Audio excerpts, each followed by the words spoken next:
Good evening. आज बेटा बात करेंगे थर्मोकेमिस्ट्री। बेसिकली थर्मोकेमिस्ट्री में आपका एंथैल्पी चेंज की हम बात करते हैं। ठीक, तो एंथैल्पी हमने थोड़ा सा पहले देखा था, डिफरेंट डिफरेंट प्रोसेस के लिए हमने पढ़ा भी था।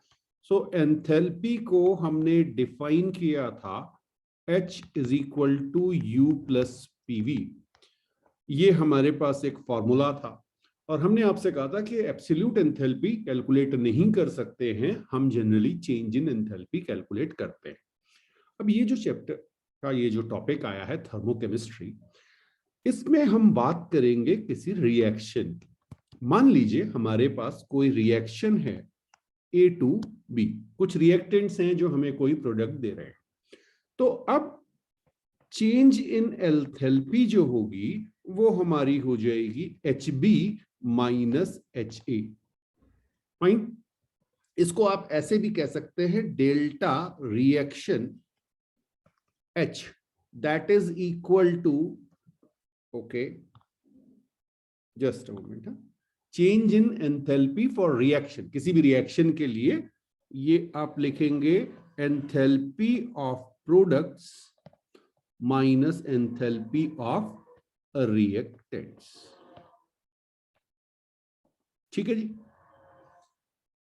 इसको थोड़ा सा और समझने की कोशिश करते हैं एक ग्राफ से। मान लीजिए मैंने आपको एक ग्राफ दिखाया जिसमें हमारे पास ये एनर्जी ग्राफ है या आप इसे एंथैल्पी ग्राफ कह सकते हैं, और यहां पे हम आपको दिखा रहे हैं प्रोग्रेस ऑफ रिएक्शन। ठीक है, रिएक्शन हमारी ए से बी की ओर जा रही है। अब यहां पे मैं एक रैंडम केस ले रहा हूं। बी की एंथैल्पी ए की एंथैल्पी से ज्यादा भी हो सकती है, कम भी हो सकती है, इक्वल भी हो सकती है। बट अभी मैं एक केस ले रहा हूं जहां पर ये मैंने आपको दिखाया बी की एंथैल्पी। Fine, okay. अब ये जो हाइट आपको दिख रही है, this is HA and this is HB। Fine, इसको ऐसे समझ लीजिए। और आपकी जो रिएक्शन थी वो कुछ इस तरह से गई। क्लियर है? तो इसमें अगर आप देखें तो change in enthalpy delta H जो आप लिखेंगे वो क्या हो जाएगी, HB माइनस HA। इस पर्टिकुलर केस में HB क्योंकि HA से ज्यादा है तो ये पॉजिटिव आएगी, बट हम इसे जनरलाइज कर देते हैं। If delta H is greater than 0, delta H greater than 0 का मतलब क्या हुआ, आपने प्रोसेस में एनर्जी प्रोवाइड की तभी तो एनर्जी बढ़ गई। ठीक है, तो ये आपकी हो जाएगी एंडोथर्मिक। एंडोथर्मिक, या आप इसके लिए कह सकते हैं हीट एब्जॉर्ब हुई, हीट एब्जॉर्ब। जो डायग्राम आपको दिख रहा है ये एंडोथर्मिक का। फाइन, अच्छा जी। अब अगर हम आपसे कहें कि if delta H is less then 0, अगर नेगेटिव हो गया डेल्टा H तो क्या होगा, इसको आप कहते हैं एक्सोथर्मिक। इसका मतलब आपकी हीट रिलीज हुई होगी या आपकी हीट इवॉल्व हुई होगी। तो आप चाहें तो यहां पे लिख सकते हैं हीट रिलीज्ड और हीट इवॉल्व। ये बात समझ में आई? तो हीट रिलीज्ड और heat evolve that is exothermic. तो ये हम चेंज इन एंथैल्पी निकालते हैं। अब इसके कुछ रूल्स होते हैं। ठीक, तो लिख लेते हैं यहां पे rules for thermochemical reactions. Thermo, बहुत सिंपल से रूल्स हैं। हाँ, बेसिकली एडिशन सब्ट्रैक्शन ही होता है। Rules for thermochemical reactions. अब इसमें फर्स्ट देखिएगा, मान लीजिए आपके पास कोई रिएक्शन है और आपने कहा ए से ये रिएक्शन बी जा रही है। कुछ भी रिएक्टेंट हो सकते हैं, एक से ज्यादा भी हो सकते हैं। ठीक है, हाँ, ये सिर्फ एक सिंबल है, ए से बी एक रिएक्शन जा रही है। और इसके लिए हमने आपसे कहा कि हमारे पास जो डेल्टा H हमें गिवन है, सपोज ये हमने आपसे कहा कि -x किलो जूल पर मोल। ये बात मैं आपको पहले बता चुका हूं कि इसकी यूनिट जो है वो x joule kilo joule per मोल आएगी। ठीक है, तो -x किलो जूल पर मोल ये मैंने लिखा हुआ है। फाइन, अब अगर मैं इस रिएक्शन को रिवर्स कर दूं तो मेरी जो डेल्टा एच डैश है इसके लिए, इस पर्टिकुलर रिएक्शन के लिए, सेकेंड रिएक्शन के लिए, फाइन, फर्स्ट रिएक्शन के लिए तो डेल्टा एच है, सेकेंड रिएक्शन के लिए हमने डेल्टा एच डैश कह लिया, वो कितनी हो जाएगी? वो हमारी हो जाएगी minus of x kilo joule per mole, या इसे आप कह सकते हैं plus x kilo joule per मोल। ये बात समझ में आई? अगर आपने रिएक्शन को रिवर्स कर दिया तो आपका जो डेल्टा एच है वो भी रिवर्स हो जाएगा। यहां मैंने डेल्टा एच और डेल्टा एच डैश इसलिए लिखा कि आपको समझ में आए कि ये दोनों अलग अलग है, बट अदरवाइज आपको आगे क्वेश्चन में ये दोनों ही डेल्टा एच मिलेंगे, delta H for reaction 1 and delta H for reaction 2, दोनों को डेल्टा एच ही लिखा जाएगा, ये ध्यान रखिएगा, ठीक है। तो ये आपका फर्स्ट पॉइंट हो गया। अब इसमें एक चीज और देख ले, अगर हम कहें ए से बी तो माइनस का मतलब क्या है? नेगेटिव साइन का मतलब है आपकी हीट इवॉल्व हो रही। नेगेटिव साइन मींस, ओके, आप इसको लिख लीजिए एक्सोथर्मिक, ठीक है। और डेल्टा एच पॉजिटिव होने का मतलब डेल्टा एच का नेगेटिव साइन, इसका मतलब हो गया एक्सोथर्मिक, ठीक है। और जब मैं बात कर रहा हूं बी से ए, तो अगर ए से बी एक्सोथर्मिक है तो बी से ए क्या होगी? एंडोथर्मिक। तो डेल्टा एच हमारा पॉजिटिव है, positive sign means endothermic, fine. अब एक चीज का बार बार आपको ध्यान दिला रहा हूं, प्लस और माइनस केवल आपको यह बताएंगे कि हीट रिलीज हुई या एब्जॉर्ब हुई। हाँ, छोटा बड़ा प्लस माइनस से मत कर लीजिएगा। कंपेयर कैसे करेंगे? Bye its magnitude. तो लिख लीजिएगा compare delta H bye its magnitude only, magnitude only, not by sine. अभी एग्जाम्पल से समझा देता हूं, इसको पहले स्टार के साथ लिख लीजिए, ठीक है। मान लीजिए मैंने आपसे कहा कि delta H is equal to -10 kilo joule per mole, और दूसरा डेल्टा एच मैंने आपको दिया -15 किलो जूल पर मोल। कौन बड़ा है? -15 किलो जूल पर मोल बड़ा है, ये ध्यान रखिएगा। ये नहीं कि -15 -10 से छोटा हो गया, ऐसा मत कह देना। माइनस का मतलब है कि ये एक्सोथर्मिक एनर्जी कितनी है? 15 किलो जूल पर मोल, ये रही आपकी, फाइन। हाँ, हीट कह लीजिए, जो भी आप कहना चाहिए, बिल्कुल बिल्कुल। एंथैल्पी चेंज टर्म आएगा, बट आगे अभी देखेंगे heat of reaction term use होगा। हीट, यस, एंथैल्पी चेंज भी आता है, हीट भी आएगा, ओके। सेकंड देखिए, सेकंड पॉइंट लिखिएगा। मान लीजिए मैंने आपसे कहा ए से बी आपकी कोई रिएक्शन जा रही है, और यहां पे डेल्टा एच की वैल्यू आपको फिर से ले लेते हैं -x किलो जूल पर मोल, ठीक है। अब मैंने इस रिएक्शन को 2 से मल्टीप्लाई कर दिया। मैंने आपसे कहा कि 2a gives you 2b, fine. अब अगर आप इस रिएक्शन के लिए डेल्टा एच निकालेंगे तो ये डेल्टा एच भी आपका 2 से मल्टीप्लाई हो गया होगा। अब मैंने ये 2 के लिए दिखाया, आप किसी भी फैक्टर n से मल्टीप्लाई कर सकते हैं। मैं लिख देता हूं यहां पे Na गिव्स यू Nb। इसके लिए अगर आप डेल्टा एच निकालेंगे तो ये -n time x kilo joule per mole हो जाएगा, फाइन। तो यहां से हमें क्या पता चला? हमें पता चला कि जो हमारी एंथैल्पी है, enthalpy is an extensive property. क्यों? जैसे हम मोल बढ़ा रहे हैं हमारी एंथैल्पी चेंज जो है वो चेंज हो, ठीक है, ओके। बिल्कुल, इसे नोट कीजिए, फिर आगे बात करते हैं। 2 पॉइंट हमारे हो गए। एक तो हमने आपसे कहा अगर ए से बी एक्सोथर्मिक है तो बी से ए एंडोथर्मिक होगी, या उनके साइन प्लस है तो वो माइनस हो जाएगा, ठीक है, या माइनस है तो प्लस हो जाएगा, बिल्कुल सही बात। और एनर्जी को या एंथैल्पी को जो हमें कंपेयर करना है वो साइन के साथ नहीं, उसके मैग्नीट्यूड के साथ कंपेयर करना है। अगर हम किसी इक्वेशन को मल्टीप्लाई करते हैं किसी नंबर से तो हमें एंथैल्पी को भी उसी नंबर से मल्टीप्लाई करना होगा उस रिएक्शन की एंथैल्पी कैलकुलेट करने के लिए। फाइन। अब थर्ड पॉइंट देखिए, मान लीजिए मैंने आपसे कहा ए से बी कोई रिएक्शन है, डेल्टा एच आपको गिवन है -x kilo joule per mole, और एक और रिएक्शन आपको दे देते हैं सी से डी, इसके लिए डेल्टा एच आपको गिवन है let's say -y kilo joule per mole. Okay, अब अगर आपने इन रिएक्शंस को ऐड किया, दोनों रिएक्शन को आपने ऐड कर दिया, तो आपको मिला A plus C gives you B plus D, ये मिलेगा। तो आपका डेल्टा एच भी क्या होगा, ऐड हो जाएगा, ये आपका हो जाएगा -x plus -y kilo joule per mole. तो डेल्टा एच की वैल्यू इस A plus C gives you B plus D के लिए क्या हो जाएगी बेटा, -x -y kilo joule per mole. बात समझ में आई? हाँ, नोट कीजिए। अच्छा, आप सब्ट्रैक्ट करें, मान लीजिए आपने कहा सर हम सब्ट्रैक्ट कर रहे हैं, तो सब्ट्रैक्ट करने के लिए इसको ऐसे नहीं लिख के कैसे लिखते देखिएगा, A गिव्स यू B, ये आपको डेल्टा एच x रहा आपका -x, हाँ यूनिट लिख लीजिए किलो जूल पर मोल।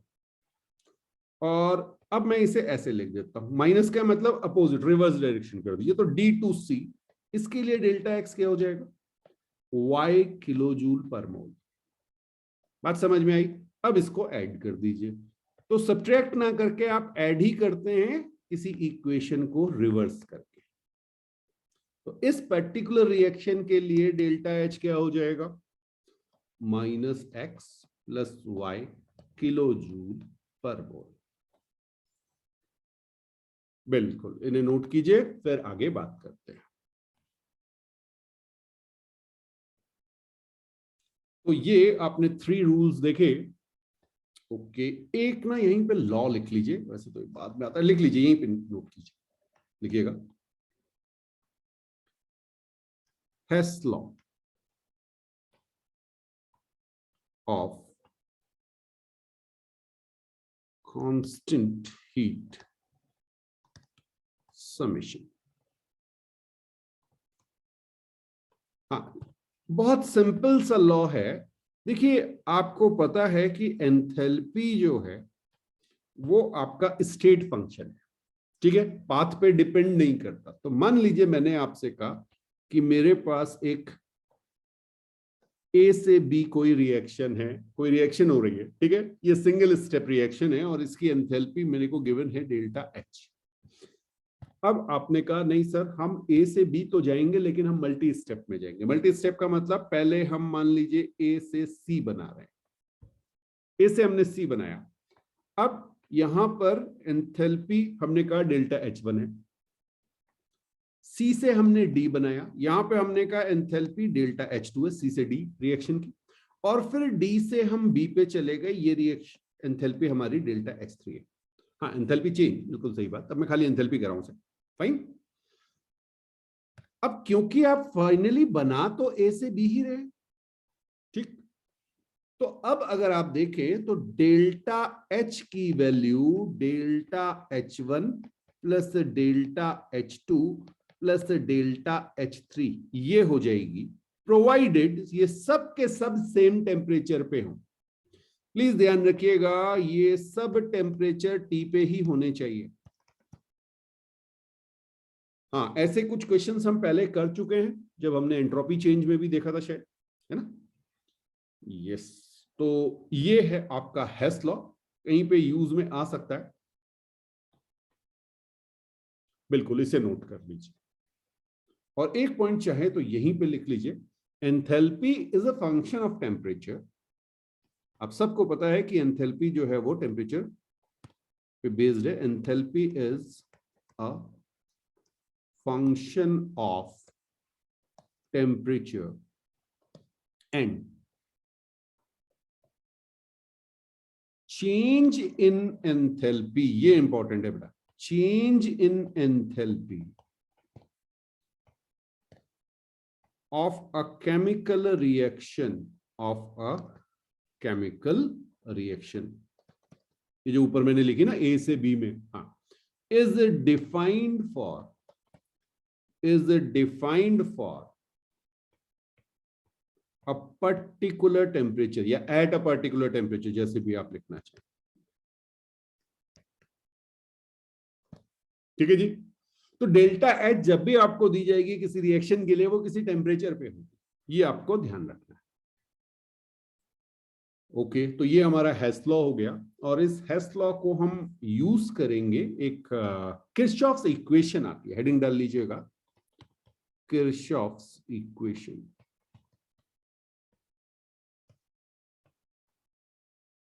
हाँ देखिए जरा, किरचॉफ्स इक्वेशन क्या है। मान लीजिए मैंने आपसे कहा कि मेरे पास ए टेम्परेचर T1 पे था, कुछ रिएक्टेंट्स थे, और इससे मुझे बी मिला एट टेम्परेचर T2। ठीक है, हाँ, ए टेम्परेचर T1 से बी टेम्परेचर T2 मिला। अब मुश्किल ये है कि मैंने अभी अभी आपसे कहा कि डेल्टा एच आप किसी पर्टिकुलर टेम्परेचर पे तो कैलकुलेट कर सकते हैं, तो इसके लिए हमारे पास डायरेक्ट तो कोई मेथड नहीं है। We can not calculate delta H directly. ठीक, अच्छा जी, अब देखिए हम एक काम करते हैं, टेम्परेचर वेरिएशन दिया हुआ है, तो जब आपको कुछ मेंशन ना किया जाए तो आप कहते हैं प्रेशर हमारा कांस्टेंट है, और स्टैंडर्ड केस में आप 1 atm ले लेते हैं, तो एट कांस्टेंट प्रेशर। ठीक है, देखिए मैं क्या कर रहा हूं, ए से बी पे जाने के, हाँ टेम्परेचर अलग अलग लिख रहा हूं, मेरे पास दो मेथड। ठीक है, एक में मैंने क्या किया समझिएगा इसको, ए से पहले मैंने टेम्परेचर रेस कर दिया ए का, T2 ले गया, और उसके बाद मैंने इसको कन्वर्ट कर दिया बी में। बात समझ में आई? ए से मैं पहले ए टेम्परेचर T2, ए का मैंने टेम्परेचर रेस किया, T1 से T2 ले गया, ऐसे समझ लीजिए, और फिर उसके बाद उसे कन्वर्ट कर दिया बी में। फाइन, तो मान लीजिए मेरे पास ये है Cp, कांस्टेंट प्रेशर पे है, Cpa T2 minus T1। Clear? और अब ए से बी सेम टेम्परेचर पे जा रहा है, तो इसको मैं कह ले रहा हूं डेल्टा H2। डेल्टा H2 क्यों का मैं बता रहा हूं आपको। डेल्टा H2 एंथैल्पी चेंज है एट टेम्परेचर T2। फाइन, चलिए एक तो हमने ये कर लिया। अब दूसरा मेथड क्या है बेटा, पहले मैंने ए से बी बना लिया eight same temperature T1। Clear हो गया? अच्छा, यहां पे आपने कहा सर ये तो डेल्टा H1 हो गया। डेल्टा H1 क्या है? डेल्टा H1 है enthalpy change at temperature T1। कुछ बात समझ में आ रही? बहुत बढ़िया। और अब आप यहां पे चले गए टेम्परेचर चेंज में, बी के टेम्परेचर को आपने T1 से T2 कर लिया, तो इसको आप क्या कहेंगे? Cp of B T2 minus T1। ये बात समझ में आई? डेल्टा टी लिख लीजिए, बात एक ही है। ओके ओके, ठीक है। अब इंपॉर्टेंट टर्म, भाई आप अल्टीमेटली ए से गए बी पे, रास्ता कोई भी हो, डेल्टा एच क्या होना चाहिए? सेम। हाँ, अभी अभी हमने आपसे कहा था कि enthalpy is a state function, enthalpy is a state function, और अगर एंथैल्पी स्टेट फंक्शन है तो आप कह सकते हैं कि डेल्टा एच पाथ 1 से, डेल्टा एच पाथ 2 से। अब पाथ 1 पाथ 2 मैं लिख देता हूं, यहां पे मेंशन कर देता हूं आपको। ओके, इसको हम कह लेते हैं पाथ 1, किसी को भी कह लीजिए, उससे कोई फर्क नहीं पड़ना। हाँ, किसी को भी पाथ 1 कह लीजिए, किसी को भी पाथ 2 कह लीजिए, दो रास्ते हैं आपके, किसी को भी कह सकते हैं, नंबर ही तो देना है। चलिए, तो अब क्या हो जाएगा, पाथ 1 पे अगर आप देखें तो आप कहेंगे delta H1 plus CPB T2 minus T1 that is equal to CPA T2 minus T1 plus delta H2। ये बात समझ में आई? अभी अभी मैंने आपसे कहा था कि अगर कोई एक रिएक्शन, हेस लॉ आपको कराया था, एक रिएक्शन से दूसरी रिएक्शन में आपके मल्टीपल स्टेप्स हैं तो उनकी एंथैल्पी ऐड हो जाती है, हमने ऐड कर दी। बहुत बढ़िया। चलिए, तो अब यहां से आप delta H2 minus delta H1, ध्यान रखिएगा ये क्या है, डेल्टा H2 क्या है, टेम्परेचर T2 पे, डेल्टा H1 क्या है, टेम्परेचर T1 पे। तो enthalpy change at different temperature आपको मिल गई, तो यही तो निकालना था। ओके, ये किसके बराबर आई, ये किसके बराबर आई, ये आपकी आई CPB minus CPA into T2 minus T1। ये मैंने बिल्कुल जनरल आपका बी और ए, इनको मैंने रिएक्टेंट और प्रोडक्ट मान के किया, फाइन। हाँ, तो अगर आप यहां पे देखें, ये हमारे पास डेल्टा सीपी रिएक्शन आ गया। डेल्टा सीपी रिएक्शन क्या हो गया, अब मैं इसको जनरल कर दे रहा हूं बेटा। हाँ, अभी मैंने बी और ए लेके किया, अब मैं इसे प्रोडक्ट और रिएक्टेंट लिख देता हूं। बी कौन थे, बी हमारे प्रोडक्ट थे, तो यहां पे मैं लिख सकता हूं CP products minus CP reactants. एक एग्जांपल लेंगे तो और क्लियर होगा, बट अभी ये लिख लीजिए, ठीक है। तो यहां से हमारे पास इक्वेशन आ गई, delta H2 minus delta H1 is equal to delta CP reaction T2 minus T1। Clear, बिल्कुल, इसे नोट कीजिए और फिर हम देखते हैं एक एग्जांपल लेके कि इसको कैसे हम और सॉल्व कर सकते हैं। अब देखिए, एक एग्जांपल मैं ले रहा हूं। एग्जांपल मैंने लिया, मान लीजिए मेरे पास नाइट्रोजन गैस है और इसने 3H2 गैस। प्लीज ध्यान रखिएगा, जब भी आप इस फॉर्मूले को यूज करें तो आपकी इक्वेशन बैलेंस होनी चाहिए। अनबैलेंस्ड इक्वेशन पे मत लगा देना, सब गड़बड़ हो जाएगी। हाँ जी, ये बहुत कॉमन रिएक्शन है, ठीक। अब इसके लिए अगर मैं आपसे कहूं डेल्टा सीपी रिएक्शन जिसे हमने कहा है वो हम कैसे निकालें, तो इस रिएक्शन के लिए जो डेल्टा सीपी हम निकालेंगे वो हमारी हो जाएगी twice CP of ammonia. Twice क्यों लिखा, क्योंकि इसका स्टोइचियोमेट्रिक कोएफिशिएंट 2 है, इसको मल्टीप्लाई करना पड़ेगा, ठीक है। तो ये तो हमारे पास आ गया क्या, प्रोडक्ट का सीपी, ठीक है। और अब हम बात करेंगे रिएक्टेंट की। रिएक्टेंट को देखिए क्या आएगा, रिएक्टेंट में कौन कौन है, रिएक्टेंट का सीपी जो हमारे पास आएगा उसको हम लिखेंगे सीपी N2, ऑब्वियसली गैस होगा ये, हाँ मैं मेंशन नहीं कर रहा हूं उसको, plus 3 times CP of H2। Clear, सबका ये आ गया। तो ये आपका CP products minus CP reactants, इस तरह से आप करेंगे तो जो भी आपकी बैलेंस्ड इक्वेशन में स्टोइचियोमेट्रिक कोएफिशिएंट है उनसे मल्टीप्लाई करना ना भूलें। क्लियर है। अच्छा, कई बार तो क्वेश्चन में आपको डायरेक्टली डेल्टा सीपी दे देगा reaction, delta CP reaction given होगा और यहां पे स्टार के साथ नोट कर लीजिए, if delta CP reaction is temperature dependent. कई बार क्वेश्चन में दे देते हैं जैसे A प्लस BT या AT प्लस BT, इस तरह से कुछ दे दे, डिपेंडेंट।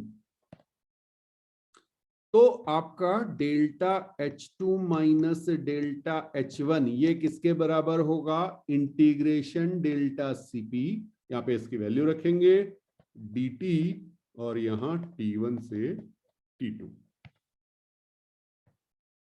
तो change in enthalpy at 2 temperatures निकालने के लिए आप बिल्कुल इंटीग्रेशन CPDT यूज करेंगे। यहां पे डेल्टा CP जो आपको लेना है वो क्या है, रिएक्शन के लिए, और रिएक्शन का CP कैसे निकालेंगे वो आपको बता दें, ठीक है। बिल्कुल, इसे नोट कीजिए, कोई डाउट है तो पूछिए और फिर आगे बढ़ते हैं, ठीक। अच्छा, एक फॉर्मूला यहीं पे लिख लीजिए, वैसे ये मैंने आपको पहले बताया हुआ है, एट कांस्टेंट वॉल्यूम। हाँ जी, अगर मेरे पास कांस्टेंट वॉल्यूम है तो आपको पता है कि delta E2 minus delta E1 is equal to delta CV T2 minus T1 हो जाएगा। बिल्कुल ऐसी इक्वेशन लिख लीजिएगा। ये डेल्टा E2 जो है ये internal energy at temperature T2, change in internal energy at temperature T2, fine. You जिसे आपने वहां पे कहा था, यस, यू और ई हमने आपको बताया था, दोनों ही यूज में आते हैं। और इसको आप ऐसे भी लिख सकते हैं, delta H is equal to delta E plus delta NG/RT। ये आपको मैंने लिखाया हुआ है पहले, अगर आप देखें तो, है ना? बिल्कुल बिल्कुल बिल्कुल, ठीक है। अब जरा समझिएगा, ये जो हम एंथैल्पी चेंज लिखते हैं, एंथैल्पी चेंज डेल्टा H जिसे हम कहते हैं किसी रिएक्शन के लिए, इसी को कहा जाता है हीट ऑफ रिएक्शन। और आज के बाद आपको ये टर्म मिलेगा सुनने को, तो आप समझ जाइएगा हीट ऑफ रिएक्शन लिखा हुआ है, इसका मतलब क्या है? Enthalpy change, right. तो delta H is equal to delta E plus delta NG/RT, ये जो हमने लिखा, इसमें डेल्टा H क्या है, कोई बताएगा मुझे? Heat of reaction, heat of reaction. और अगर आपको याद हो तो ये था at constant pressure, at constant pressure. और डेल्टा E जो था ये था हीट ऑफ रिएक्शन, वैसे तो ये इंटरनल एनर्जी था, बट इसको आप क्या लिख सकते हैं? Heat of reaction at constant volume. याद आया? थर्मोडायनेमिक्स में हमने इसे डिफरेंट वे में पढ़ा था, डेल्टा U टर्म यूज किया था, बट वो वही चीज है कि delta E is equal to, yes, N delta CV T2 minus T1, ऐसे लिख देंगे। क्लियर है? चलिए, तो ये नोट कीजिए, फिर आगे बात करेंगे। अब एक और इंपॉर्टेंट पॉइंट नोट कीजिएगा बेटा। देखिए, कई बार ना, ये बहुत बेसिक चीज है, हो सकता है आपको एक बार में समझ में आ जाए, बट इसमें कई बार गलतियां होती हैं, इसलिए मैं बार बार इसे करा रहा हूं। मान लीजिए मुझे कोई रिएक्शन ऐसे दी गई A प्लस B, और यहां पे मुझसे कहा गया कि भाई Q किलो जूल की एनर्जी जो है यहां पे मैंने ऐड या रिलीज हुई, ठीक है। तो ये कैसी होगी? एक्सोथर्मिक रिएक्शन होगी। तो आप यहां पे कहेंगे delta H is equal to minus Q kilo joule per mole. बात समझ में आ गई? किसी भी इक्वेशन में जो आपकी एनर्जी रिलीज होगी वो आप जो है इस तरह से लिख देंगे, ठीक है। अच्छा, कई बार आपको यही इक्वेशन अगर ऐसे दे दी गई, मान लीजिए A plus Q1 kilo joule gives you B, कोई दूसरी इक्वेशन है इस वे में दे दी गई, फाइन। तो अब ये क्या होगी? ये एंडोथर्मिक होगी। लेकिन आपको मैं एक मेथड बताऊं, आप हमेशा एक ही चीज याद रखिए कि आप एनर्जी को हमेशा किस साइड लेंगे? Product side. तो आप इसको क्या कीजिए, A gives you B plus Q1 plus नहीं, यहां पर क्या आ जाएगा? माइनस। ये बात समझ में आई? अच्छा, अभी अभी आपने क्या किया था? आपने इसको माइनस लिखा था, तो डेल्टा H क्या हो गया इसके लिए? डेल्टा H आपका हो गया minus Q1 kilo joule per mole. तो इससे आपकी कभी गलती नहीं होगी। आप हमेशा पहले क्या करेंगे? एक ही मेथड याद रखेंगे, आप हमेशा एनर्जी को किधर ले जाएंगे? प्रोडक्ट साइड पे। और जो भी प्रोडक्ट साइड पे एनर्जी आएगी उसको नेगेटिव करके आप कहेंगे कि ये हमारी डेल्टा H है। याद रहेगा? तो हीट ऑफ रिएक्शन कहेंगे या एंथैल्पी चेंज कहेंगे, डेल्टा H। क्लियर है? हाँ, अभी बहुत सारी पढ़नी है। तो नेक्स्ट हेडिंग डालिएगा, heat of formation, heat of formation. नाम से कुछ क्लियर हो रहा है कि किसी चीज की फॉर्मेशन की बात हो, ठीक है। अब किस चीज की फॉर्मेशन की बात हो रही है? तो इसका सिंबल जो है वो डेल्टा FH, या यहां पे कई बार नॉट लिखा होता है। इस नॉट का मतलब है स्टैंडर्ड स्टेट, ठीक है। हाँ जी, वो 1 एटमॉस्फेरिक प्रेशर और 25 डिग्री सी की जब आप बात करते हैं तो फाइन। तो थोड़ी सी इसकी डेफिनेशन जरा समझने की कोशिश कीजिए। कि enthalpy change during the formation of 1 mole of substance और कंपाउंड। कोई भी कंपाउंड आपको बनाना है या कोई भी सब्सटेंस आपको बनाना है, उसका 1 मोल बनाना आपको, ठीक है, from its most stable common occurring form, most stable common occurring form of element at standard state. लिखा दे रहा हूं, लिखेगा enthalpy change during the formation of compound। अच्छा एक मिनट, इसको कंपाउंड ना लिखे 1 मोल लिख लेते हैं। Formation of 1 mole of substance public compound, कुछ भी बन सकता है, from its most stable common occurring form। अब ये ना थोड़ा सा इसी में जनरली कई बार स्टूडेंट्स को मुश्किल होती है कि ये most stable common occurring form क्या है, ठीक है, ऑफ सब्सटेंस या एलिमेंट कहें एट स्टैंडर्ड स्टेट।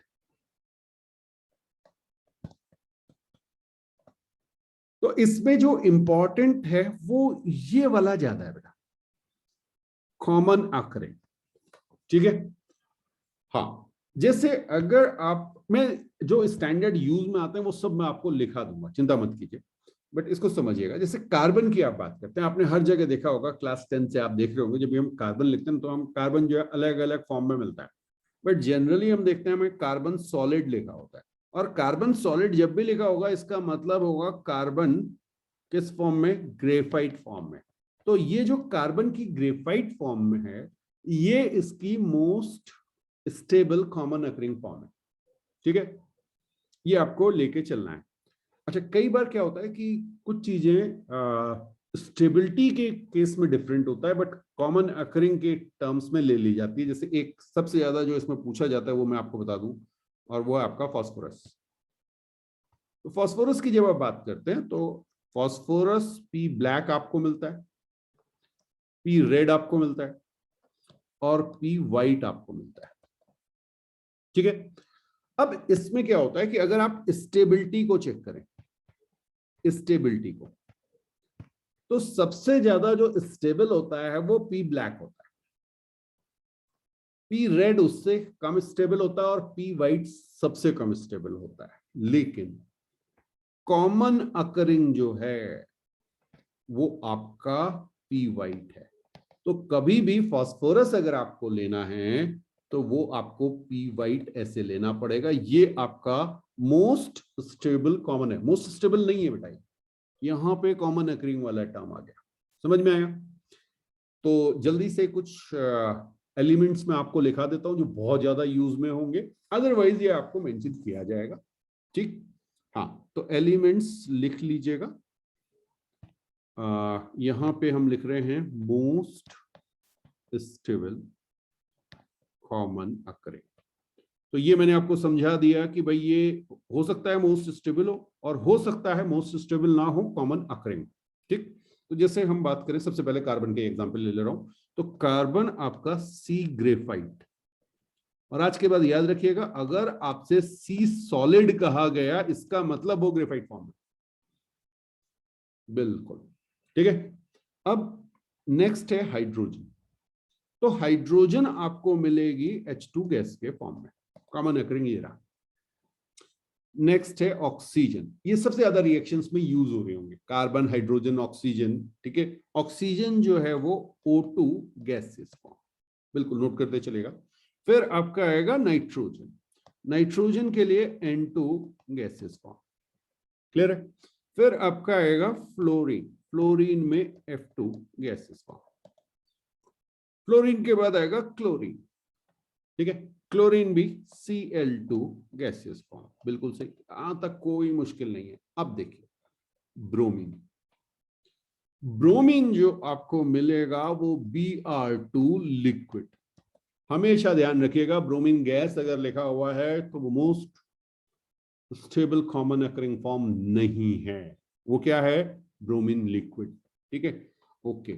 आयोडीन, यहां पर भी खूब क्वेश्चन मिलते हैं। आयोडीन सॉलिड जो है वो आपका common occurring, fine, most stable common, clear है। तो ये आपसे पूछे जा सकते हैं। इसके अलावा फास्फोरस मैंने आपसे कहा था पी, तो ये तो मैंने आपको बता ही दिया था, इसमें पी वाइट। फास्फोरस हमेशा आपको P4 के फॉर्म में मिलेगा, चाहे ब्लैक हो, चाहे रेड हो, चाहे व्हाइट हो, वो P4 के फॉर्म में मिलेगा। ठीक है, P4। बट आपको P वाइट ध्यान रखना है, P white is most stable common occurring. और एक और जनरली सल्फर का नोट कर लीजिए, सल्फर के लिए रोम्बिक, एस रोम्बिक। ठीक है जी, तो इतने आपको जरूरत पड़ेंगे, ये मैंने आपको लिखा दिए, बाकी जैसे जैसे क्वेश्चंस आएंगे उनमें देखते रहेंगे हम, फाइन। हाँ, इतने से काम चल जाएगा बेटा। अच्छा, सल्फर जो है वो S8 के फॉर्म में मिलता है हमेशा, सारे सल्फर S8 के फॉर्म में, बस उनके ये शेप डिफरेंट होता है, ये आगे समझ में आएगा कि क्यों ऐसा होता है। अभी याद रखिए कि एस रोम्बिक जो है वो मोस्ट स्टेबल कॉमन अकरिंग। ठीक, अब भाई इसका यूज क्या है, तो देखिएगा, heat of formation, heat of formation of most stable common occurring form, heat of formation of most stable common occurring form is assumed to be zero। हाँ जी, इसको आपको जीरो लेना है। तो heat of formation of most stable common occurring form of an element at a standard state is assumed to be zero। ठीक है जी, ये आपको ध्यान रखना है। अब यूज कैसे करेंगे वो जैसे जैसे आगे बढ़ेगा वो आपको समझ में आएगा कि किस तरह से हम इसे यूज करेंगे, बट ये आपकी हीट ऑफ फॉर्मेशन। ठीक, अब हीट ऑफ फॉर्मेशन आपको गिवन होगी, या आपको ये जो स्टैंडर्ड वाली हैं ये आपको याद होने चाहिए, इनसे मिलके बनेगी। ठीक, तो उससे क्या होगा कि आपको हीट ऑफ रिएक्शन कैलकुलेट करनी हो, तो थोड़ा सा समझने के लिए हम इसे एक रूल का नाम दे देते हैं, एक नंबर दे देते हैं, तो हम इसे कहते हैं रूल 1। हाँ, ऐसा कुछ आपको एनसीईआरटी में नहीं मिलेगा, बट अभी हम इसे रूल 1 कह देते हैं। रूल 1 हमारा क्या है, रूल 1 है हमारा हीट ऑफ, नोट कीजिए, हीट ऑफ रिएक्शन, जो हमने अभी आपसे कहा था ना, delta R H, heat of reaction from heat of formation. तो आज के बाद जब भी हम बात करें हीट ऑफ रिएक्शन की, ठीक है, हीट ऑफ रिएक्शन की किससे, हीट ऑफ फॉर्मेशन से अगर आप निकाल रहे हैं तो वो रूल 1 कहलाएगा। ठीक, फिर से कह रहा हूं, कोई ऐसा स्टैंडर्ड फॉर्मेट नहीं है, बट यहां पे देखिएगा डेल्टा आर एच नॉट, ये स्टैंडर्ड स्टेट में है, that is equal to delta formation H nought of products minus delta formation H nought of reactants. हाँ जी, दोनों का डिफरेंस। ठीक, अब इसको और ज्यादा क्लियरिटी के लिए आप इसे ऐसे भी लिख सकते हैं, summation A I H products minus summation B I H reactants. ठीक है, हाँ, ए आई बी आई क्या है भाई, ये कोफिशिएंट, हाँ हाँ हाँ हाँ हाँ, स्टोइशियोमेट्रिक कोफिशिएंट। ठीक है, बिल्कुल। अभी एक एग्जांपल लेंगे, बिल्कुल क्लियर हो जाएगा, चिंता मत करो। ए आई बी आई तो हमने जस्ट एक सिंबल दे दिए, ये इसका मतलब ये हो गया कि बेटा चलो इसको उल्टा कर लो एक्चुअल में, उससे कोई फर्क नहीं पड़ना है। मान लीजिए मैंने आपसे कहा कि रिएक्टेंट, अब रिएक्टेंट कितने थे? बी रिएक्टेंट थे, इन्होंने आपको ए प्रोडक्ट दे दिया, ये मतलब हुआ। तो इनके आगे जो ये स्टोइचियोमेट्रिक कोफिशिएंट लगा हुआ है ना, इनको आपको हर एक के लिए, आई का मतलब 1 2 3 कितने भी हो सकते हैं ना, वो सब के सब आ जाएंगे। बिल्कुल ओके। तो आप चाहें तो लिख लीजिए A I and B I are stoichiometric coefficients. ठीक है। हाँ, इनबैलेंस्ड इक्वेशन, ऑब्वियसली ये तो मैंने आपको शुरू में ही बता दिया है कि ये इक्वेशन बैलेंस्ड होनी चाहिए, इनबैलेंस्ड इक्वेशन।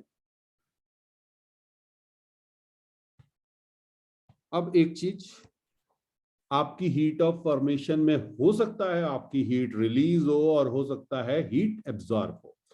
तो यहां पे हम लिख सकते हैं हीट ऑफ फॉर्मेशन या heat of formation may be endothermic और मे बी एक्सोथर्मिक। ठीक है। इसी तरह से हीट ऑफ रिएक्शन भी आपकी एक्सोथर्मिक और एंडोथर्मिक दोनों हो सकती है। क्लियर है? चलिए, तो एक एग्जांपल देखें जरा, यहां पे लिख लो मे बी एक्सोथर्मिक और एंडोथर्मिक। भाई डिपेंड करेगा डेल्टा एच पॉजिटिव आ रहा है या नेगेटिव आ रहा है, वहां से देख लेंगे। अब एक मैं आपको एग्जांपल दे रहा हूं। ठीक है, हम बनाते हैं CO2। अब CO2 कैसे बनेगी? देखिए CO2 कैसे बनानी है, सी ग्रेफाइट आपको लेना, कहीं और से CO2 नहीं बनानी, किसी और प्रोसेस से नहीं बनानी है आपको। हाँ, स्टैंडर्ड फॉर्म में जो आपका कार्बन और ऑक्सीजन है उसको लेना। तो कार्बन ग्रेफाइट फॉर्म में था और ऑक्सीजन आपकी गैसियस फॉर्म में थी, इन दोनों को आपने रिएक्ट कराया तो आपको मिल गया CO2 गैस।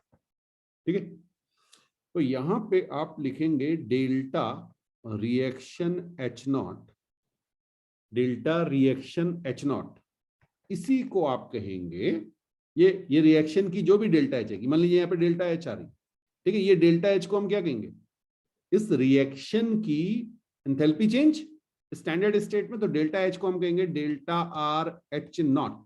ये बात समझ में आई? स्टैंडर्ड स्टेट में इसलिए नॉट लग जाएगा। ओके, अब ये क्या होगा, ये आपका हो जाएगा delta formation H0 for CO2।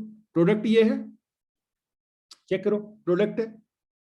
Okay, minus, अब रिएक्टेंट को लिखेंगे delta formation of C graphite minus delta formation, okay H0 लिख लीजिएगा,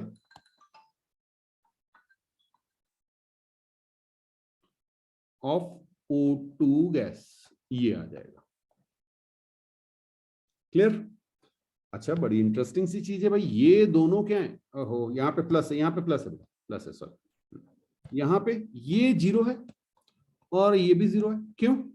क्योंकि ये अभी अभी एक बात कही थी हमने, yes, most stable common occurring form में। ठीक है, तो यहां से हम क्या कह सकते हैं कि हमारी जो रिएक्शन की एंथैल्पी या हीट ऑफ रिएक्शन जो है हमारी, वो heat of formation of CO2 gas के बराबर हो गई। क्लियर है? तो हमने हीट ऑफ रिएक्शन किससे निकाला? हीट ऑफ फॉर्मेशन से।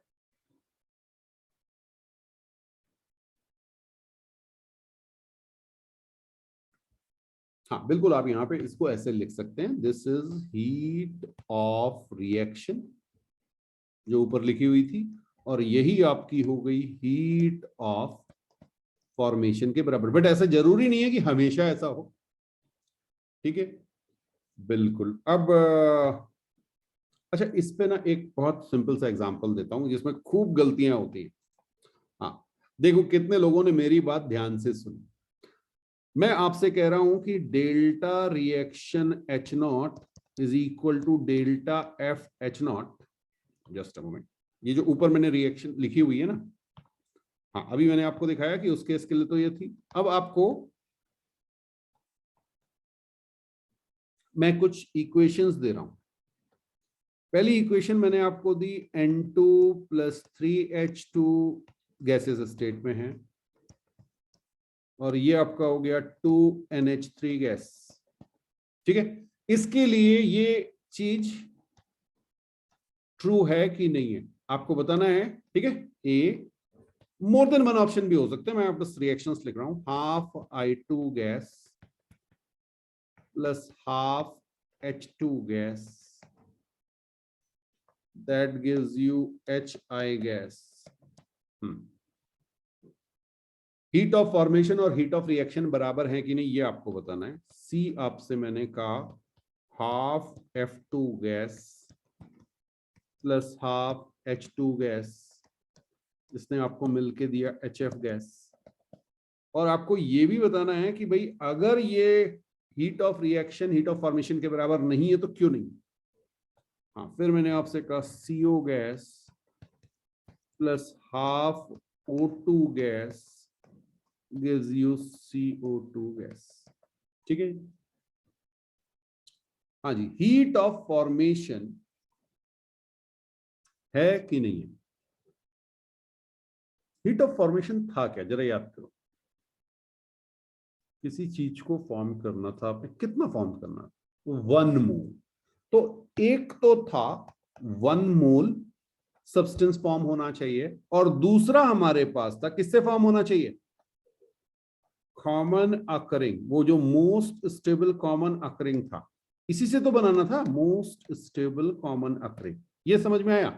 अगर ये नहीं है तो डेल्टा HF नहीं। बात समझ में आ गई। तो अगर आप फर्स्ट वाला केस देखें तो यहां पे आपके पास 2 मोल NH3 बन रहे हैं, यानी ये डेल्टा H हाँ जी, हीट ऑफ रिएक्शन जो है वो हीट ऑफ फॉर्मेशन के बराबर नहीं हो सकती, क्योंकि यहां पे 2 मोल अमोनिया फॉर्म हो रहे हैं। ओके, नेक्स्ट वाले में देखिए, यहां तो 1 मोल बन रहा है। हाँ, होगा नहीं होगा, बिल्कुल सही बात। ये जो I2 है ये गैसियस फॉर्म में है बेटा, और ये most stable common occurring form नहीं है, क्योंकि यहां सॉलिड होना चाहिए। ठीक है, तो ये भी नहीं होगा। क्लियर। नेक्स्ट देखिए, ये आपका 1 मोल बन रहा है, बिल्कुल सही आपने कहा, HF 1 मोल बन रहा है, और दूसरा आपका F2 भी गैसियस है, H2 भी गैसियस है, ये होगा। यहां पे आप कहेंगे कि heat of reaction is equal to heat of formation, बिल्कुल कहेंगे। बात समझ में आई।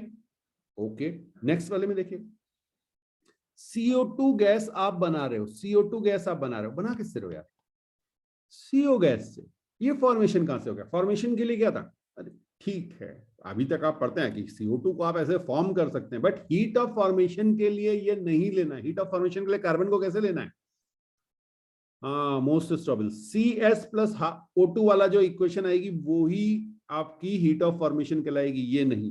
तो ये भी नहीं है, तो आंसर कौन सा हो गया, सी वाला। ठीक है, तो इस टाइप के क्वेश्चंस आपको मिलेंगे, नोट कीजिए। किसी तरह का कोई डाउट मन में आ रहा हो तो जरूर पूछें। अब नेक्स्ट हेडिंग डालिएगा, हीट ऑफ कंबशन।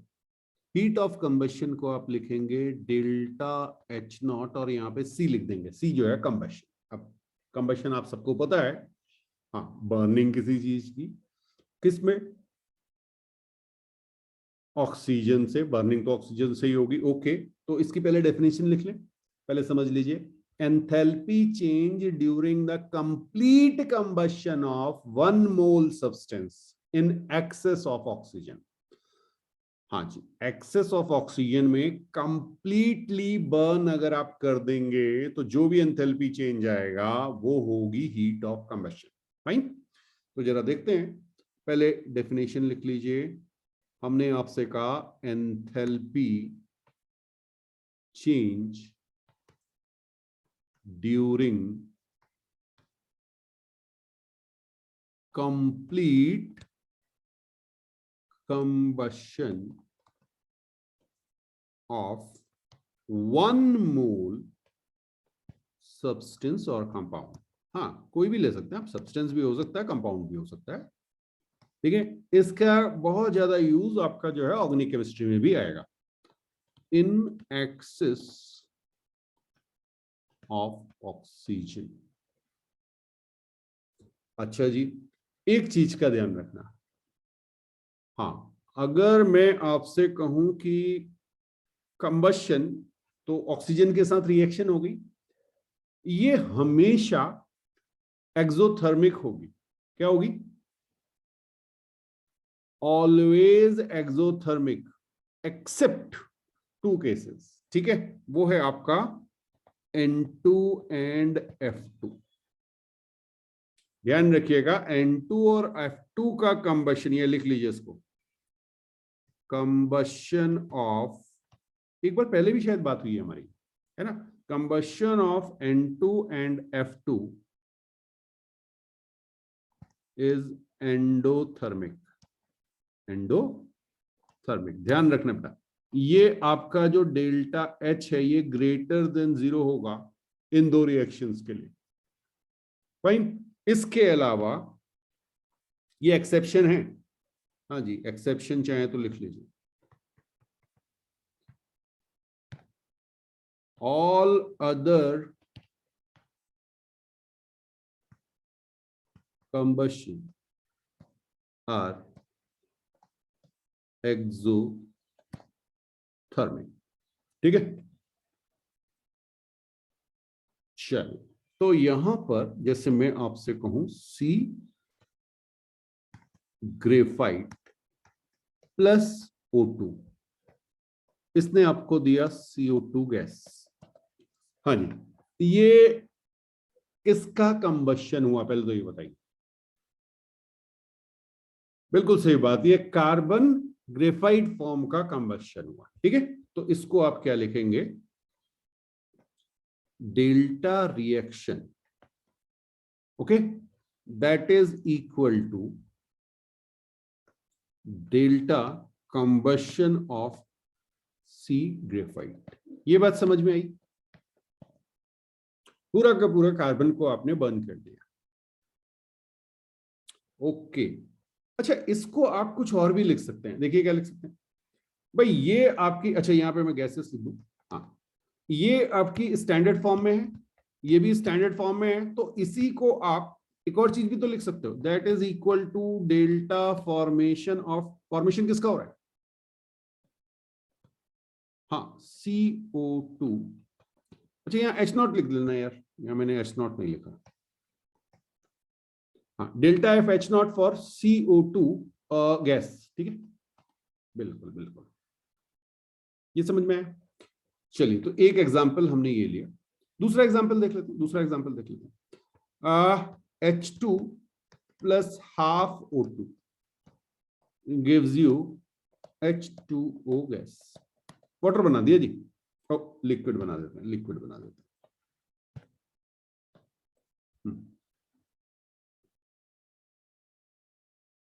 हाँ जी,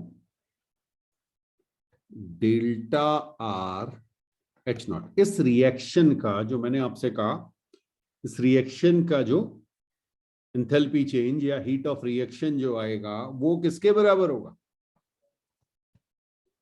किसका कंबशन हो रहा है? हाइड्रोजन का कंबशन हो रहा है, H2 गैस का, ओके। तो delta combustion H0 of H2 gas, ऐसे लिख देंगे, क्लियर है। और इसको अगर आप देखें तो आप कहोगे ये इक्वल हो जाएगा फॉर्मेशन ऑफ, किसका फॉर्मेशन हो रहा है? H2O लिक्विड का, ठीक है जी,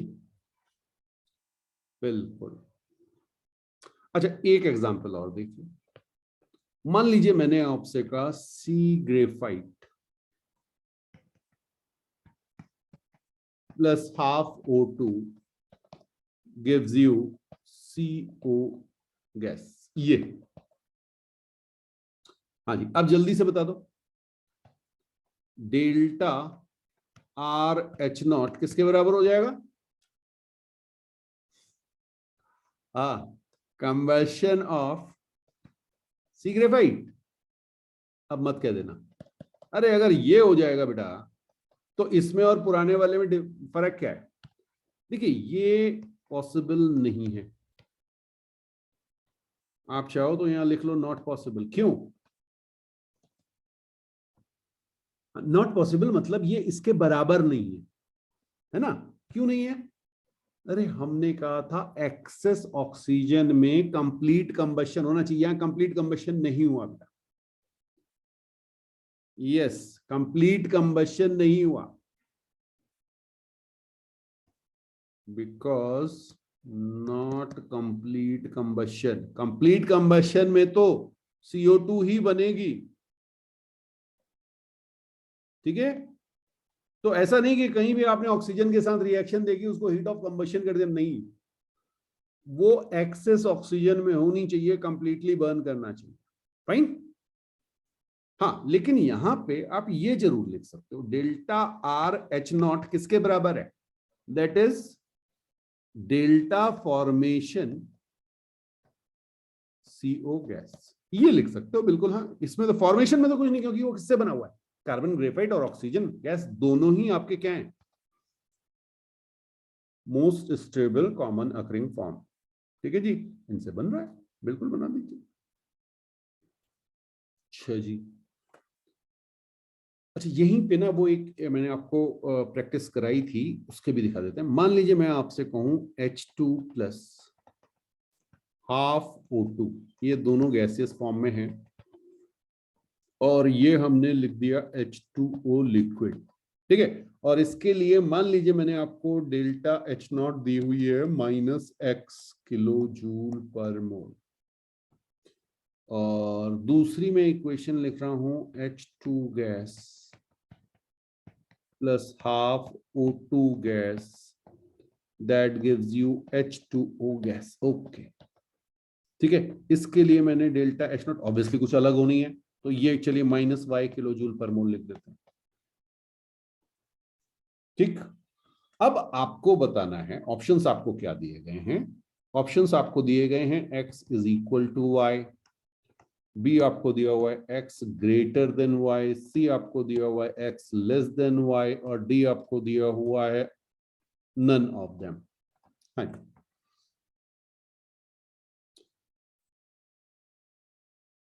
देखिए यहां पर कई बार इस तरह के क्वेश्चंस आपको मिलेंगे और हर क्वेश्चंस को मतलब 2 4 5 क्वेश्चन में आपको करा सकता हूं, लेकिन यहां पर बिल्कुल कॉमन सेंस यूज में आता है, ठीक है? अब अगर मैं आपसे कहूं H2O liquid gives you H2O gas, ये एक मान लीजिए कोई इक्वेशन, ठीक है? तो ये इक्वेशन एंडोथर्मिक है कि एक्सोथर्मिक? आपने हीट इसे सप्लाई की होगी तभी तो लिक्विड से गैस में गया वाटर, ये समझ में आया? तो ये आपकी डेल्टा H ग्रेटर देन 0 होगा। आराम से सोच के बताओ। बिल्कुल ओके। अब जो दो रिएक्शन आपको दी गई हैं, ठीक है, इन दोनों से हम क्या करें? इन दोनों से हम डेल्टा H निकालें, किसकी? इस रिएक्शन की H2O लिक्विड से H2O गैस। कैसे निकलेगी? देखिएगा, फर्स्ट वाली रिएक्शन को रिवर्स कर दो, H2O liquid gives you H2 gas plus half O2 gas, और यहां पे आपके पास है H2 gas plus half O2 gas gives you H2O gas, ठीक है? अब डेल्टा H देखिए, डेल्टा H क्या हो जाएगी?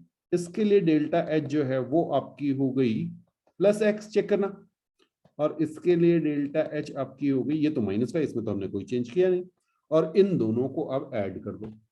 तो जब आप इसे ऐड करोगे तो ये कैंसिल, बात समझ में आई? और आपकी रिएक्शन क्या बची? आपकी रिएक्शन बची H2O liquid gives you H2O gas, और यहां पे आपका जो डेल्टा H आ गया इस रिएक्शन के लिए वो आपका आ गया X माइनस वाई। चेक कीजिए जरा, X माइनस वाई आ गया।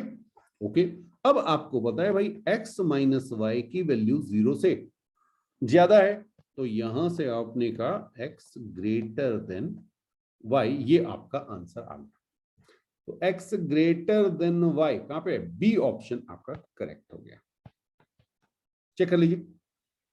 तो इस तरह के क्वेश्चंस मिलते हैं, बिल्कुल आपको सिंपल से कॉमन सेंस यूज करना है। ऐसा ही एक एग्जांपल और देखते हैं। ये बेटा कार्बन के लिए है। मान लीजिए मैंने आपसे कहा C graphite plus O2 gas, इसने आपको दिया CO2 गैस, और इसके लिए आपको डेल्टा H की value -x kilo joule per mole आप लिख लीजिएगा, ठीक है। इसी तरह से सी डायमंड आपको दिया गया और इसका भी आपने O2 के साथ रिएक्शन कराई और इसने भी आपको CO2 गैस दे दी, राइट। ये आपको दिया हुआ है डेल्टा H की वैल्यू -y। अगेन आपको बताना है, फिर से वही ऑप्शंस आपके पास हैं, x is equal to y, x greater than y, x less than y और none. A B C D 4 option में से कोई एक करेक्ट होगा, ठीक है। तो जैसे वहां पे H2O लिक्विड से H2O गैस फॉर्म में हमने देखा था, तो यहां पे हमें क्या देखना है? सी ग्रेफाइट। अब देखिए कई बार आपको ना कॉमन सेंस से ही क्लियर हो जाएगा, देखते ही इक्वेशन देखते ही आपको समझ में आएगा कि यार मुझे करना क्या है। सी ग्रेफाइट से सी डायमंड, बाकी सब कैंसिल हो जाएगा अगर आप रिवर्स करके इक्वेशन को ऐड कर देंगे। हाँ जी, इसके लिए अगर मैं डेल्टा H0 निकाल लूं, ठीक है। अब डेल्टा H0 आप निकाल लेंगे, जल्दी से निकालिए, देखिए क्या आ रही है। फर्स्ट इक्वेशन को एज इट इज रहने दीजिए, सेकंड वाले को रिवर्स कर दीजिए, तो डेल्टा H0 आपकी आ जाएगी -x + y। आ गई? बहुत बढ़िया। अब आपको बताना है ये डेल्टा H0 ग्रेटर देन 0 है या लेस देन 0 है या इक्वल टू 0 है। फिर से कॉमन सेंस, ग्रेफाइट ज्यादा स्टेबल या डायमंड?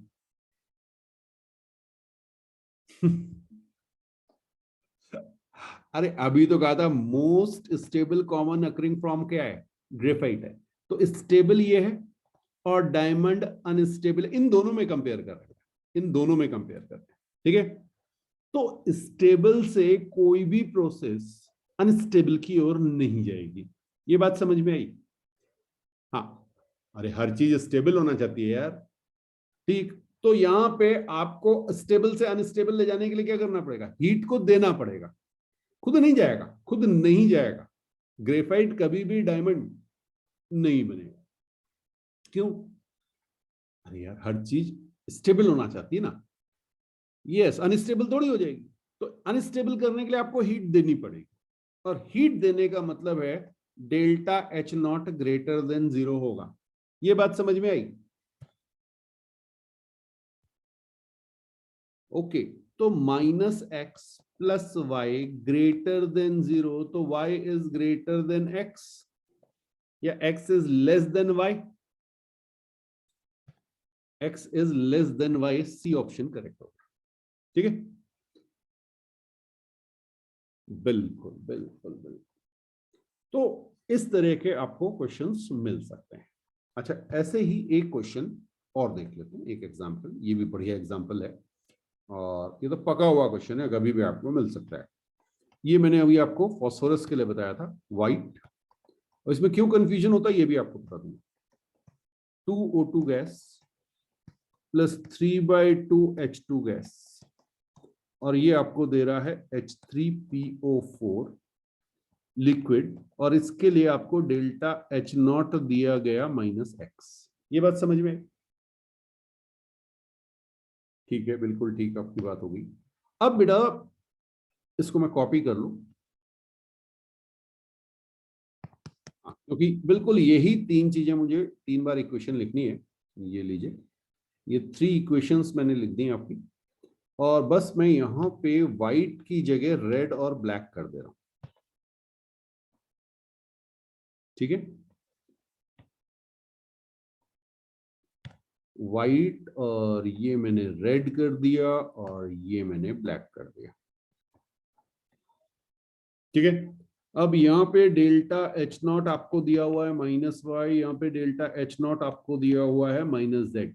जरा स्टेबिलिटी याद रखना, स्टेबिलिटी। स्टेबिलिटी सबसे ज्यादा ब्लैक स्टेबल, फिर रेड, फिर व्हाइट। कॉमन अकरिंग नहीं, ये ध्यान रखना, इसलिए गलती हो जाती है क्योंकि ये पी वाइट हमने क्या कहा था, मोस्ट स्टेबल कॉमन अकरिंग, लेकिन वो मोस्ट स्टेबल नहीं था, वो कॉमन अकरिंग में आता था। ठीक है, बिल्कुल। अब ब्लैक, रेड, व्हाइट, ये अगर स्टेबिलिटी है तो जरा सोचो इस सबसे ज्यादा कौन होगा। अच्छा, इसको दूसरे वे में भी ले सकते हैं यार, जो सबसे ज्यादा स्टेबल होगा उसको अगर बर्न करना होगा तो यार पहले तो उसको खुद भी तो तोड़ना पड़ेगा, हाँ या ना।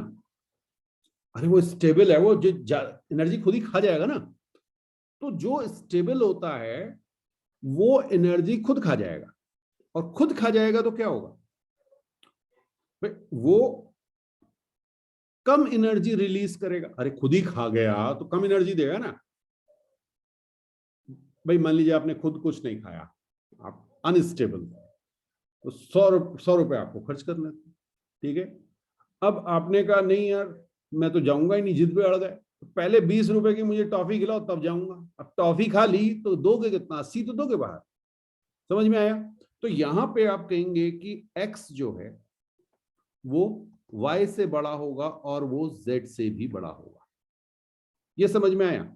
जो जितना ज्यादा स्टेबल, उसके लिए जो डेल्टा एच आएगा वो सबसे कम होगा। ठीक है, ओके।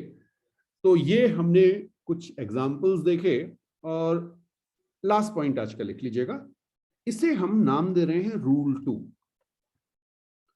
हाँ, ऐसा रूल आपको एनसीईआरटी में नहीं मिलेगा, बट रूल 2 हमने इसलिए कह लिया कि आगे से जब मैं आपसे पढ़ाऊं ना, जब मैं आपसे बात करूं कि इस वे में बना दीजिए तो इजी हो जाएगा थोड़ा हमारे लिए। तो यहां पे हम कह रहे हैं heat of reaction, heat of reaction from heat of combustion.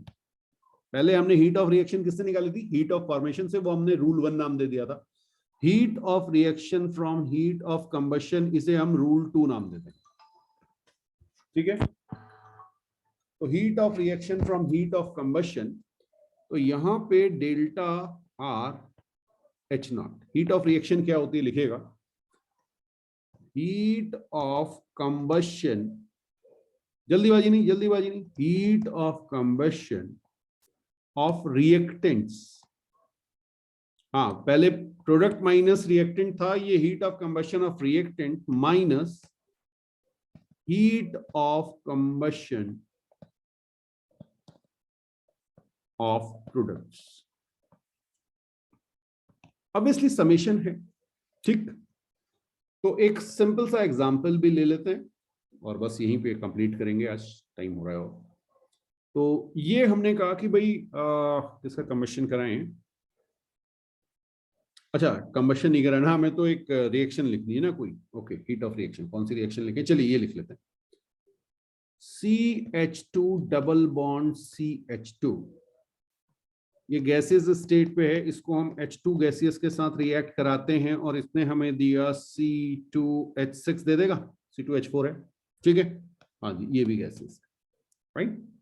अब आपको रूल 2 यूज करके आपको लिखनी है हीट ऑफ रिएक्शन। तो आप क्या कहेंगे, हीट ऑफ कंबशन रिएक्टेंट की, रिएक्टेंट में कौन कौन है, CH2 double bond CH2 plus heat of combustion किसकी, H2 गैस की, फाइन, गैस मेंशन कर लीजिएगा। ये तो आपके रिएक्टेंट हो गए, माइनस हीट ऑफ कंबशन किसकी, C2H6 की। अब ये वैल्यूज आपको दी होंगी क्वेश्चन में, और बस आप उनको वैल्यू पुट कीजिए, आपका आंसर आ जाएगा। क्लियर है। अच्छा, इसी को अगर मैं कहूं आप रूल 1 से, ये तो चलिए मैं लिख देता हूं यहाँ पे, ये रूल 2 से निकाला आपने, रूल 2 मतलब हीट ऑफ कंबशन से। अगर मैं आपसे कहता कि इसी को आप लिख दीजिए रूल 1 से, तो क्या लिखेंगे, रूल 1 से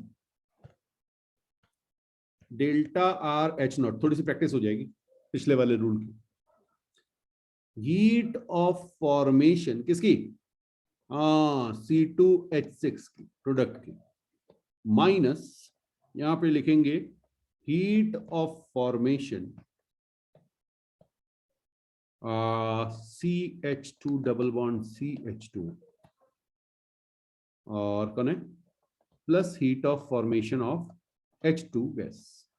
ठीक है, heat of formation of H2 gas. अब आपको पता है भाई ये H2 गैस तो स्टैंडर्ड फॉर्म में है, most stable common occurring form, तो ये जीरो हो जाएगा। तो बिल्कुल आप फर्स्ट रूल से आप इसको लिख सकते हैं, delta formation H0 C2H6 gases minus delta formation H0 CH2 double bond CH2 gases. ये आपकी हीट ऑफ रिएक्शन रूल 1 और रूल 2 दोनों ही मेथड से मैंने आपको बता दी। तो कई बार क्वेश्चन में होगा आपको हीट ऑफ फॉर्मेशन दी होगी, कई बार होगा आपको हीट ऑफ कंबशन दी होगी, और उससे आपको हीट ऑफ रिएक्शन निकालनी है। तो दोनों ही मेथड मैंने आपको समझा दिए। एक और है वो बॉन्ड एनर्जी पे बेस्ड होगा, और उसको नेक्स्ट क्लास पे देखेंगे। तो हमने हीट ऑफ रिएक्शन कैलकुलेट करना सीख लिया, किससे? हीट ऑफ कंबशन से और हीट ऑफ फॉर्मेशन से। एक और मेथड बॉन्ड एनर्जी वाला, उसको नेक्स्ट क्लास में देखेंगे। और कुछ और जैसे enthalpy change for phase transformation या फेज ट्रांजिशन। ठीक है, जब फेज चेंज होगा उस समय एंथैल्पी चेंज क्या आएगा। और कुछ और हैं, हीट ऑफ न्यूट्रलाइजेशन कहते हैं, हीट ऑफ सॉल्यूशन कहेंगे, वो सब क्या है उनको नेक्स्ट क्लास में देखेंगे। तो आज यहाँ पे कंप्लीट करते हैं।